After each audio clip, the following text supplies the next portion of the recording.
Well, with great pleasure, let me now welcome Mr. T.K. Ramachandran, Shipping Secretary of India on ET Now. Good morning. Thank you for joining us. I'll start with introducing the shipping sector. It's a sector which touches our life on a daily basis, but it's a sector which we hardly talk about. It's a sector where after the budget, the government commitment towards modernization, government commitments towards... Can I come to you, sir? Yeah, please. Okay. So I just want to understand, where is the shipping sector in India growing, both in terms of demand dynamics and also in terms of government commitment? If GDP is growing at 6%, what should be the growth of the shipping sector in India?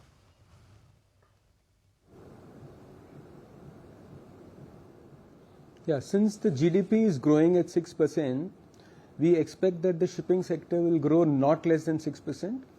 In fact, we have planned for almost, if you look at the CAGR of the growth of the shipping sector in the last 10 years, it's upwards of 6 to 7%.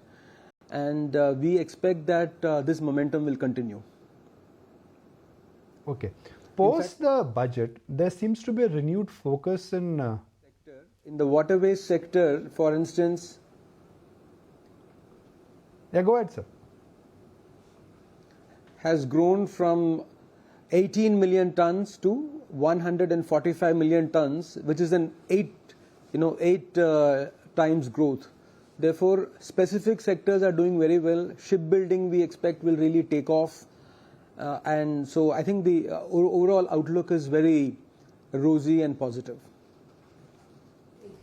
Ramachandran, good morning. Good to have you once again on ET Now. What I wanted to ask about is, this projection, the surge in cargo volumes to now 156 MTPA by FY 26 that has been outlined. Tell me what strategies are in place to handle this increase efficiently.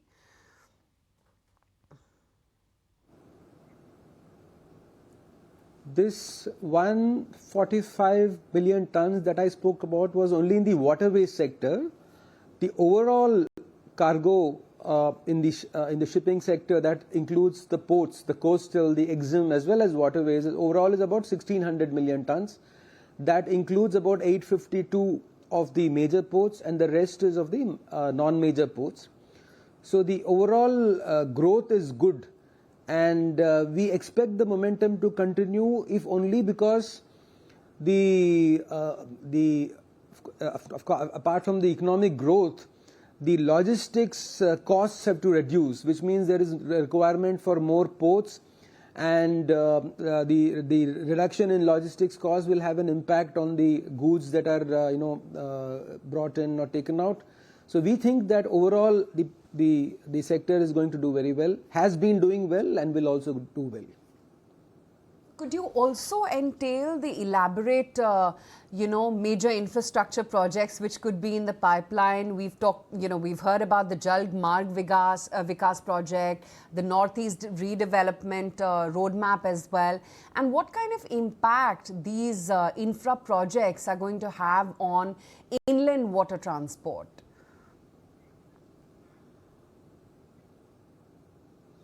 Okay, so the Jalmarg Vikas project is a 5,000 crore project which is being implemented with the assistance of the World Bank. It's almost due to be completed in December this year, and the impact is that the cargo, as I said, has gone up by 8 times, not just on the Ganga where the Jalmarg Vikas project is being implemented, but also in other waterways across the country. Now, specifically, building terminals which handle cargo, fairway development which includes dredging of the river basin and the riverways, then putting up jetties, then ensuring that there is proper linkage between the hinterland and the terminals, through a multimodal connectivity process, and so on. All this has led to increase in the cargo. In the northeastern region, a specific project has been implemented, and this project is only for the northeastern areas. And one important difference between the northeast and the rest of India is that it's mountainous and it has a large number of waterways, and it has about 16 waterways. And these waterways have water throughout the year, and therefore they are extremely efficient in transporting cargo, especially what is called ODC, oversized cargo. And this cargo, if it moves on road, it cannot move on roads. So, for instance, petroleum machinery and related stuff which goes to Dibrugarh. So if it moves on the river, on the waterways, it is very efficient. That's what we have seen. So I think the outlook for the northeast is very good, and the far east policy of the government is also helping the region to grow, and this is leading to an increase in the cargo. And till recently, the fact that cargo could be moved through Bangladesh, it is still moving, but with some reduction. But the fact that it could be moved through Bangladesh also meant that there was a lot of reduction in the time taken, the cost, and of course the distance. So what to your mind would be the total expenditure which the government will do directly and indirectly in the entire shipping sector?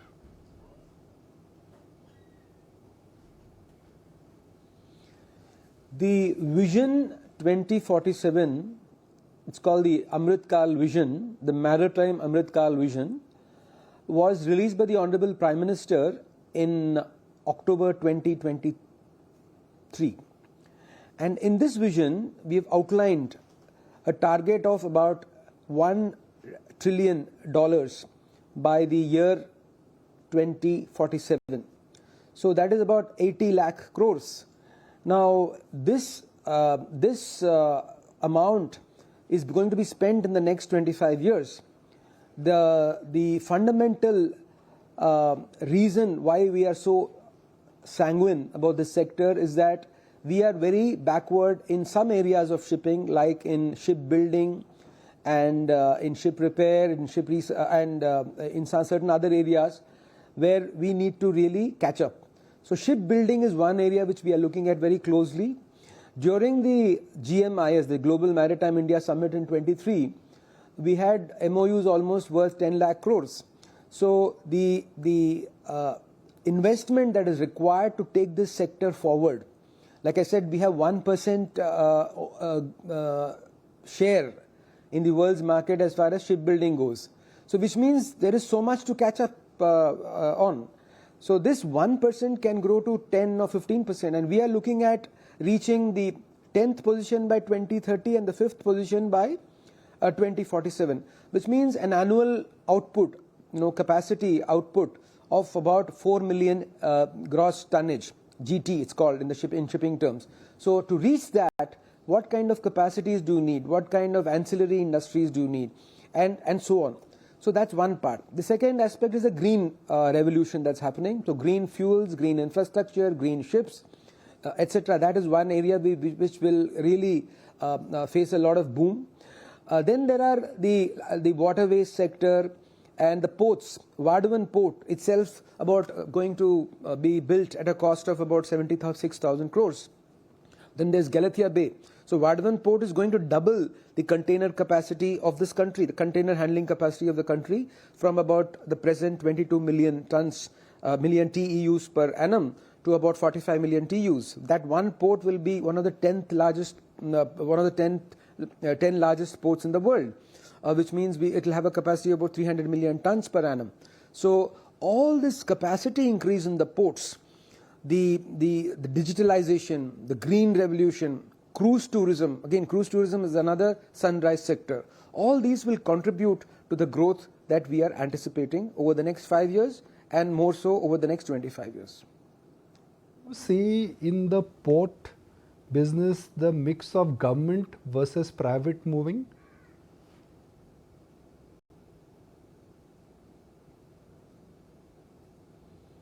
Can you please come again? No, for example, there are ports. For example, I'm just for the reference of our viewers, I'm using Adani port. It's a port which currently, in a sense, is a port which is managed and run by a private operator.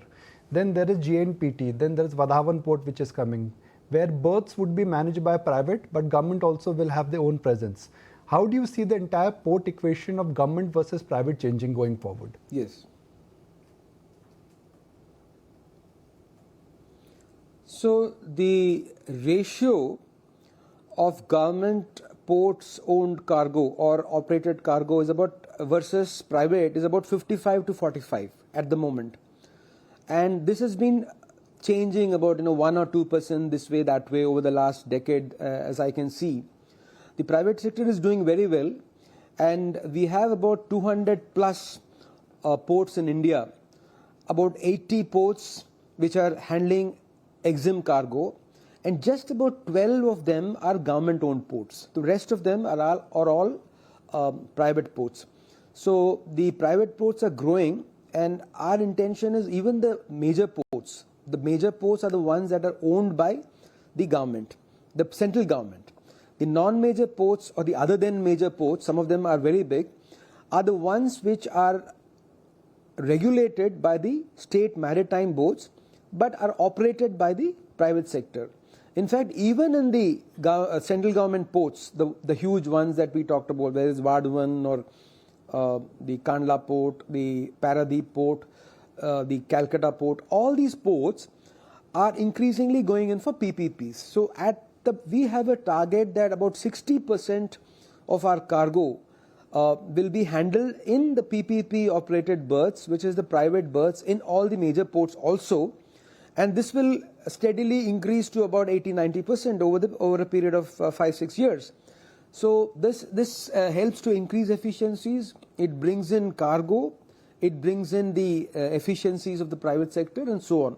So the landlord port model is what we are going in for. So increasingly, whether it's a government port or a non-government port, the operations will be carried out by private operators. So it is a moot point, whether we nearly need to look at private versus government. Shipbuilding industry in India historically used to get a lot of advantage in form of government subsidies. It's a sector where India was not globally competitive. We were losing a lot to global players. Like you mentioned, 1% of the total shipbuilding capacity is in India. So what are the plans in place to make this industry first competitive at a global level? If the market share has to go from 1 to 5, what kind of support the industry will get from the government?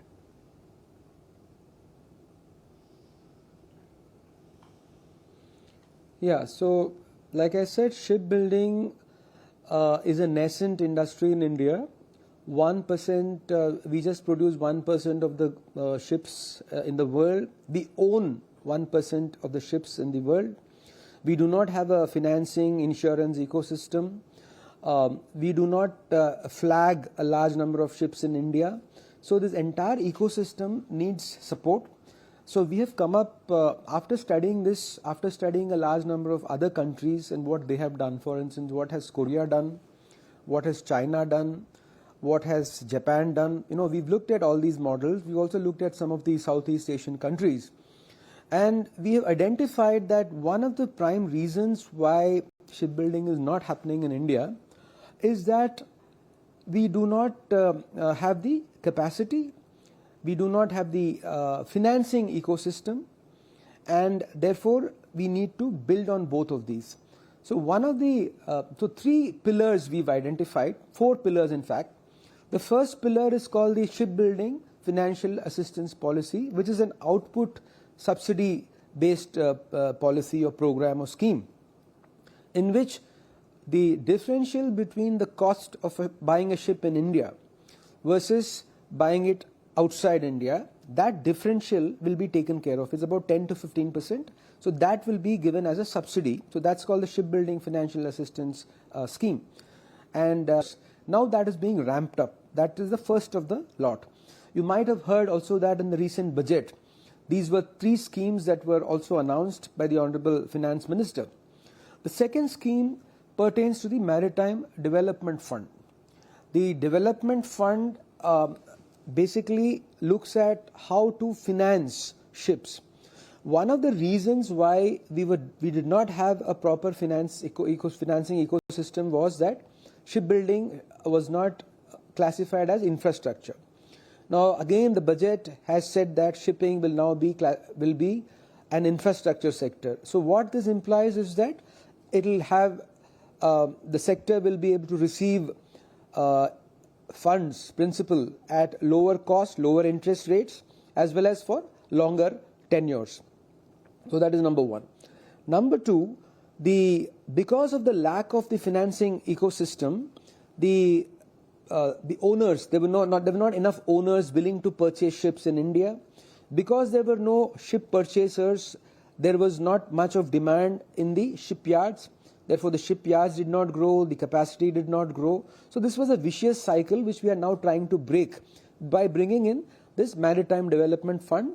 This is a fund which is being set up with a corpus of about 25,000 crores. Half of it will be contributed, 49% will be contributed to by the Government of India. Rest will be private financing, sovereign funds, pension funds, etc. We are in talk with a number of those funds. And this will give equity support to any ship purchase, in terms any shipping project or port project or to ownership of ships. So this will leverage, we will be able to leverage this with debt, and because we are also giving an interest subvention on the debt, we hope that this will create the financial ecosystem for shipping to take off. The third pillar is the capacity and capability development pillar, where we have found that one of the reasons, like I said, shipping is not taking off is that we don't have the capacity in our yards. We can't build an LNG ship or a huge VLCC, a crude carrier, and therefore we need the capacity for that. So we are to create that capacity, both greenfield as well as brownfield, you have to invest, and these investments are large, and therefore we are working with the state governments in Orissa, in Andhra Pradesh, in Tamil Nadu, Gujarat, Maharashtra, etc., Kerala, so that specific clusters can be identified. A shipbuilding greenfield, two or three greenfield shipyards, plus the brownfield shipyards will also be assisted to expand and to upgrade. So this is the third pillar. And finally, we are looking at a number of policy reforms which will assist in taxation related matters, etc., GST related matters, which will assist the other three pillars. So this is the overall bouquet of initiatives that the ministry is taking to give a fillip to the shipping industry. Mr. Ramachandran, have to ask you about what is it that you're making of all this uncertainty around tariffs, and should they get implemented after the 90-day period, what kind of dynamics will it play out, both in terms of prices, volumes, etc., for the overall shipping industry?